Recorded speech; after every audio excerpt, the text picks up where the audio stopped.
The king of Cush very much wanted Moshe Rabbeinu's advice because he knew Moshe knows Bilam from Egypt, and Bilam was the one who took over his country in his absence, and now he couldn't get back in. But the king, shortly after making Moshe Rabbeinu his advisor, he passes away, leaving all the soldiers trapped outside of the city, their own city, not unable to return. And now they all anoint, Moshe as their new leader. And Moshe Rabbeinu commands them, each one has to go out and capture a stork. Storks are these big, powerful birds. I'm from England, so in England, actually up north in England, going closer to Scotland, I remember going to the Lake District as a child, and we used to see storks. They were so interesting. They used to be on top of, like to live on top of thatched roofs out in the country, and I think it's the same kind of bird, but those are the kind of storks, and often they'd stand on one foot, but they were very big, and they're quite powerful. And Moshe Rabbeinu tells them, each one has to go and capture a little baby stork and raise this stork. And the soldiers are bewildered. The new leader wants them to capture a stork, but they obey him. And each one goes out, and he teaches them how to go out and find them out in the wilds. And each one comes back with a baby stork. And they raise the stork for a few months. I think it's 3 months if I'm not mistaken. And he tells them, feed it very well and make it very strong. And then, when the storks became very big and strong, Moshe Rabbeinu tells them, now starve the stork for 3 days. Each one had to starve their bird.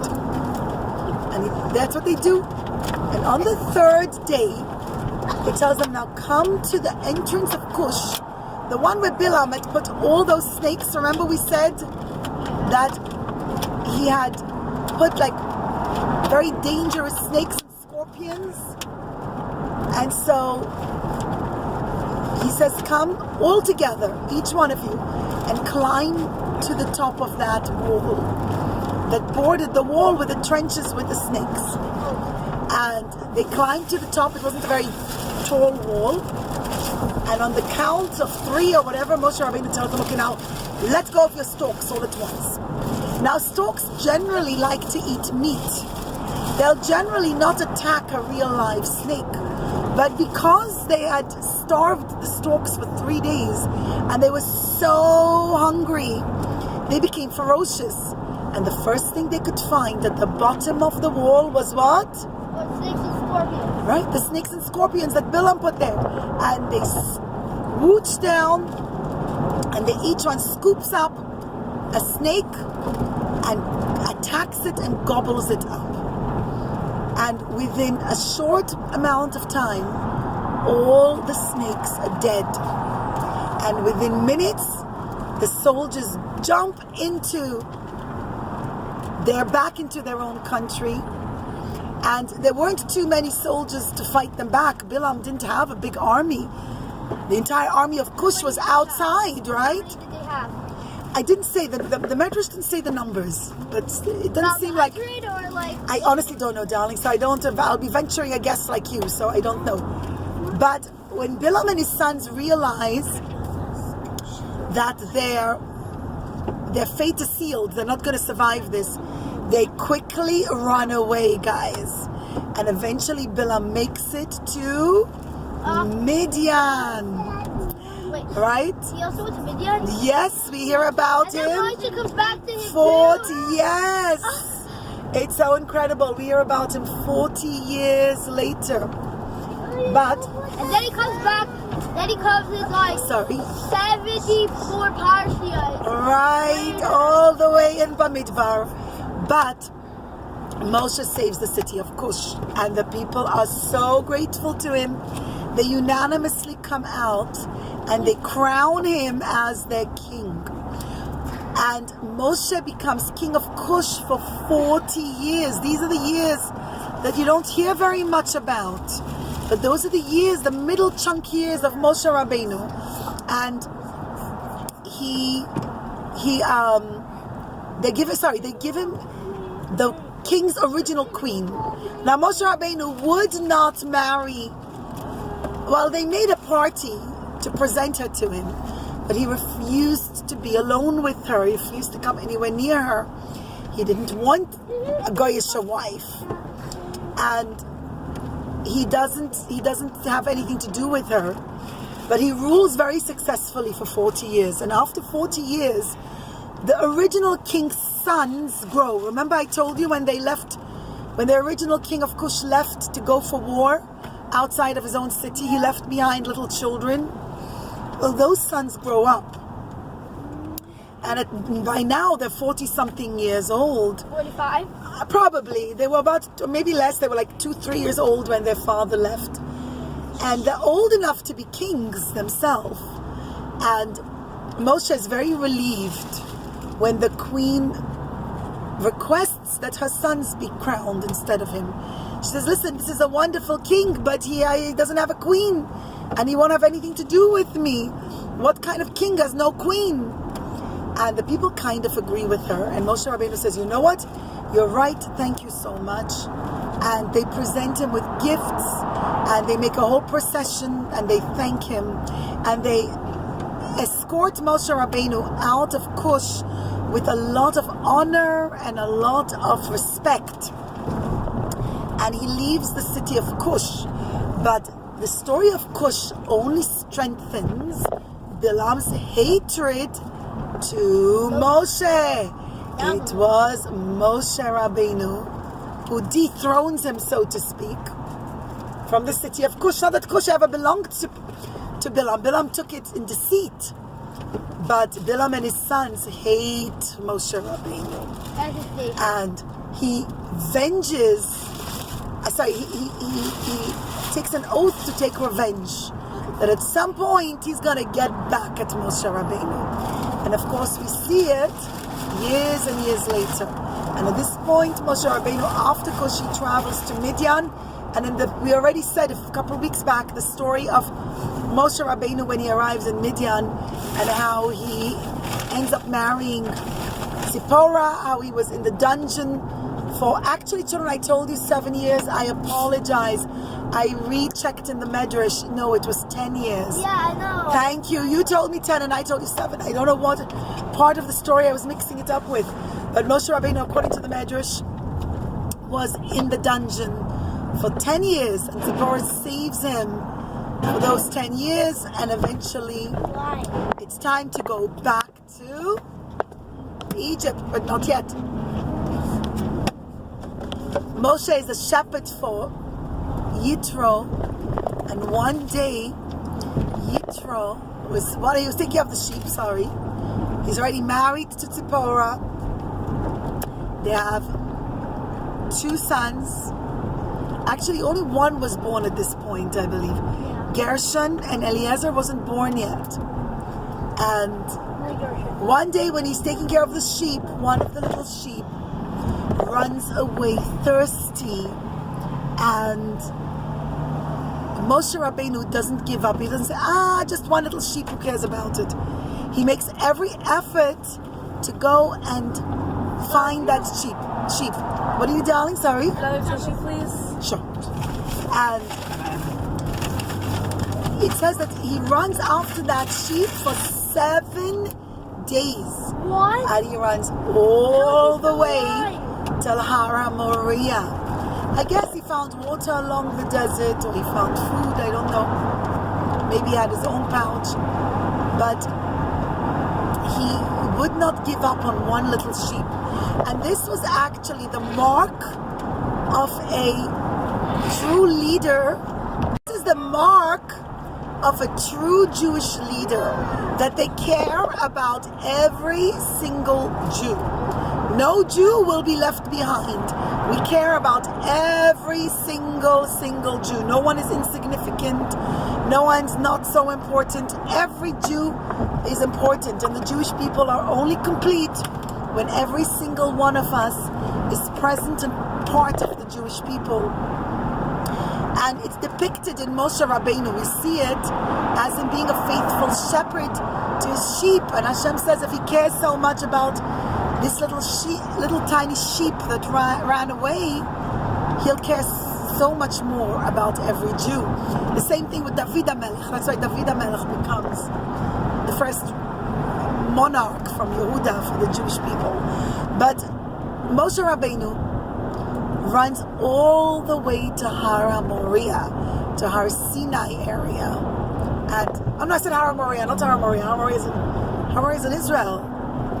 I'm mixing it up. It was Har Sinai area. Sorry, I mixed up the names. Sorry.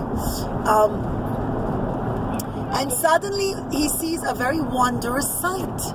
There's a bush, and it's on fire, but it's not getting consumed.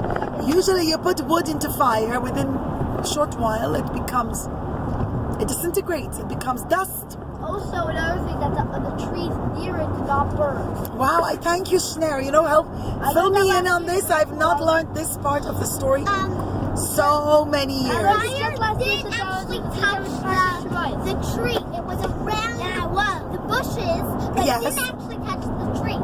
Really? So. Yeah, that's what my father said. Oh, interesting. So the fire was around it, but it didn't actually touch the tree. Interesting. Either way, and as Moshe approaches, he hears the voice of Hashem. And Hashem says, Moshe, take off your shoes, because the land on which you stand is holy. And Moshe Rabbeinu removes his shoes. And we are told Moshe Rabbeinu hides his face. He won't look at the sight. Okay, so according to Kabbalah, it's actually very interesting that Moshe Rabbeinu is none other than the Gilgul of Hevel. Gilgul means the reincarnation. He had lived once before as a different person. Meaning, yes, he was, according to certain sources in the Kabbalah, Moshe Rabbeinu was a reincarnation, a Gilgul of Hevel, Adam and Chava's sons. Remember, Adam and Chava had two sons, Cain and Hevel. Cain was very not so good, and Hevel was very, very good, and his brother Cain kills him, right? Because he's jealous that Hashem accepts Hevel's beautiful korban of the nice, fat, juicy animals, but Hashem does not accept Cain's shriveled up wheat or whatever it was that he gave. He gave of the worst kinds. So, the rotten vegetables, right? But the question that the Zohar asks, Zohar, I think it's from the Zohar, is why does Hevel deserve to die? True, Cain was bad, but Hevel was very good. We're told the reason was that when he brought up his korban, he saw, and the Shekhinah was there to come and consume his korban. He gazed at the Shekhinah. He looked at it. He sat there staring at the beauty of Hashem's Shekhinah. And you're not supposed to do it. It's too holy.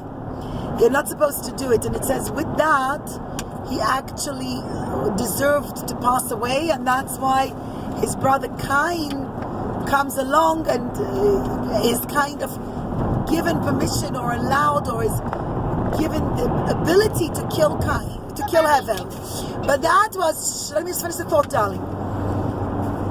Hevel now is Moshe Rabbeinu. And according to Chazal, 1 minute, darling, just finish the thought so people will get it. According to Chazal, they explain to us that this time round, Moshe, who was in fact Hevel, understood I can't look at the Shekhinah. The first time round I looked at the Shekhinah, I deserved to die, and I did. He did. When he was Hevel in his first lifetime. The first reincarnation. Again, let me explain to you. Darling, a person... When did he see it? That's what I meant. Now, when does Moshe see the Shekhinah? Now, by the burning bush. Yeah, that's why he had... Where did he see it? No. He saw it when he brought up the car. Well, okay. When Moshe Rabbeinu was Hevel, right? When his neshama was in the body of Hevel, when he brought up the korban to Hashem, and the Shekhinah came to consume that korban, Moshe looked at it and he gazed at it, and he wasn't supposed to. Now, second time around, he makes sure to cover his face. Yes, Mushki, sorry, darling, yes. If Cain was allowed to kill Hevel, then why did he get punished? Because he didn't have to be in the hands of Cain. Hevel could have died through a hurricane or through a rock falling on his face by accident, from an avalanche. Cain chose to be that messenger to do it. He didn't have to be the one to do it. He wanted to do it, so Hashem allowed it to be him. But he wanted to do the evil. He wanted to do the bad. So he is considered evil. The same thing with Paro. You could argue, hey, Hashem told Moshe, Avram Avinu at the Brit Ben Abetarim that the Jewish people are going to be slaves in a country that's not their own. So Paro could have said, hey, not my fault. Look, this was a prophecy from Hashem. This was a revelation from God. Hashem told Avram Avinu, the first Jew, that his descendants will become slaves in a country that's not their own. So I'm fulfilling God's command. But what Paro's mistake was, it didn't have to be Egypt. It could have been any other country. He chose to be the evil one, so he gets punished for doing it. In fact, children, the Jewish people, it says remember it says that Moshe gave them the day off on Shabbat. By convincing Paro it's a good idea, they would actually spend Shabbat learning Torah. Now, they didn't have the Torah in completion the way we have now, but the parasha of the Brit Bet Betarim, the covenant that Hashem gave Avram Avinu, that the Jews will be slaves in a country that's not theirs, that they'll come back to the land of Israel, that they will inherit it, etc., etc.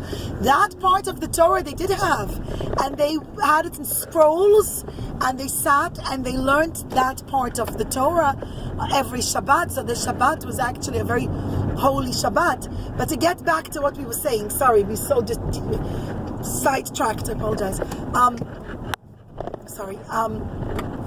Moshe Rabbeinu now hides his face and he doesn't look at the Shekhinah. And Hashem tells him, Moshe, the cries of the Jewish people has reached me. I want you to go and tell Paro to let my people go. And Moshe Rabbeinu argues with Hashem for 7 days. Right. That's why he was Gadol. Only for 7 days, right? Now, Moshe was the most humble of all humanity. The Torah itself stands witness to that. It says, "Va'ish Moshe anav mikol adam." Moshe Rabbeinu was the most humble of any human being who ever existed, and he felt undeserving. He said, "Others are so much greater than me. Let others do it." Actually, he saw the neshama of Rabbi Akiva, and he says, "Let bring the neshama of Rabbi Akiva. He is greater. His capacity for learning Torah will be even greater than mine. Let him be the one to save the Jewish people." And he argues with Hashem for 7 days. One of the things And his argument, one of them was, he asked Hashem, why did Rabbi Akiva get deserved to die from 7 days? 7 days. 7 days now. Why did Rabbi Akiva All the torture, right? From the torture, was given another 10 tzaddikim. Right. He didn't do anything bad. Right, he was one of the Asara Harugei Malchus, right? I couldn't remember it. I don't remember either, darling. Either way. So, Moshe Rabbeinu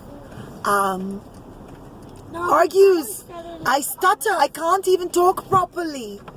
And Hashem tells him, who made your mouth? The same person who made your mouth is the one who can fix your mouth. Actually, children, Moshe always stuttered with the exception of when he taught Torah and when he spoke Hashem's words to the Jewish people. So the Jewish people understood that Hashem is using his mouthpiece to talk directly through them. When Moshe spoke regularly, he had a very strong stutter. But when he taught Torah, it was very smooth and very clear. But he says, maybe they won't believe me. And Hashem says, why do you say like this about the Jewish people, my precious Jewish children? Of course they'll believe you. And Hashem tells him, I'm going to give you signs to take to the Jewish people and to Paro, and let me recall them. And the first thing he tells him is the stick first or the hand first? Who remembers? Thank you, I forgot. And he says, throw your stick on the floor, and he throws the stick on the floor, and all of a sudden it turns into a snake, and Moshe flees in fear. And Hashem says, don't be afraid, catch it by its tail. And he picks it up by its tail, and it turns back into a snake. Into a stick. And Hashem hints to Moshe, the snake is the concept of talking evil. He says, why you spoke evil about my children, about the Jewish people? And then Hashem tells him, put your hand inside your clothing. And he puts it in and he pulls it out, and his hand becomes white like snow, covered in sarat, leprosy, saras. And again he's shocked, and Hashem again hints to him, person gets sarat for saying lashon hara, don't talk about the Jewish people negatively ever. And he puts his hand back inside his clothing, and it turns back into regular. And Hashem tells him, go. And Moshe cries. He says, what if my brother Aaron will feel bad that he's the older brother? He's the one who's been leading the Jewish people all these years after our father Amram passed away. Now I'm going to come as a younger brother and say, hey, I'm the leader of the Jewish people. And Hashem says, I know what's in people's hearts. Your brother Aaron will be happy to see you. In fact, he's right now traveling to the border to come and greet you. Go and save the Jewish people. And Moshe sets off to save the Jewish people.